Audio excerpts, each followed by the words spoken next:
Which leadership skills do you need to develop the most? Being a leader means being a learner, no matter where we are on our leadership journey. Whether we're a CEO leading a multinational business, an entrepreneur managing a startup, or a freelancer just leading ourselves, we all have areas for development. That is why leaders need a growth mindset. But we cannot improve everything at once. So how do we identify where we need the most development as a leader? One of the easiest ways to identify areas of growth is by looking at leadership competencies, the essential skills we need as leaders and managers. Over the years, researchers have come up with extensive lists of leadership skills. We can use these as a guide to thinking about our strengths and weaknesses. Then we can think about whether these areas need personal development, where we might need to improve, people to support us, or a process to ensure that the work gets done effectively. So what are the essential types of leadership skills?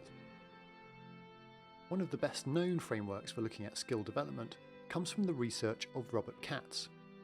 He divided leadership skills into 3 primary domains. These were technical, human, and conceptual.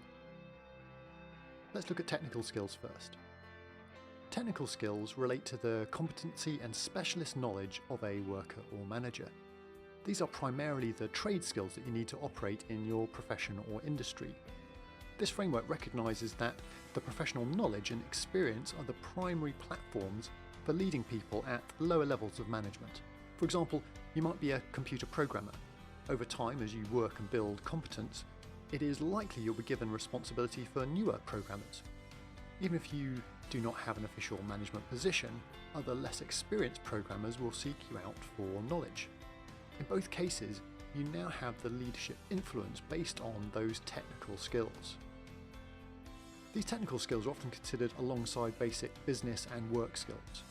Putting these together, you get the following list of foundational skills. These include the trade and industry knowledge and experience, professional qualifications, reading and writing skills, basic verbal communication skills, basic administration, budgeting, computer electronic communication and internet skills. Next, let's look at human skills. So if technical skills are the foundational stuff, but if we want to work in a team, then we're going to overlay these with human skills. Human skills are the interpersonal skills needed to work effectively with others. These are often referred to as people skills or soft skills. So going back to the computer programmer example, having programming skills is not enough to make you an effective manager. You need to be able to get along with others. You need to learn to understand, to communicate with, and to motivate them. Therefore, alongside technical skills, we add these human or interpersonal skills. These include active listening skills, speaking and presentation skills, negotiation, influence, and the ability to handle conflict, empathy and emotional intelligence, coaching and mentoring, networking and rapport building, team and relationship building, identifying talent and people development. Next, we can look at conceptual skills. This is the 3rd layer of the leadership skills. Conceptual skills are the cognitive competencies that give us the ability to develop ideas, solve problems, and initiate strategies. These conceptual skills get more important as you gain responsibility and work with ever larger teams.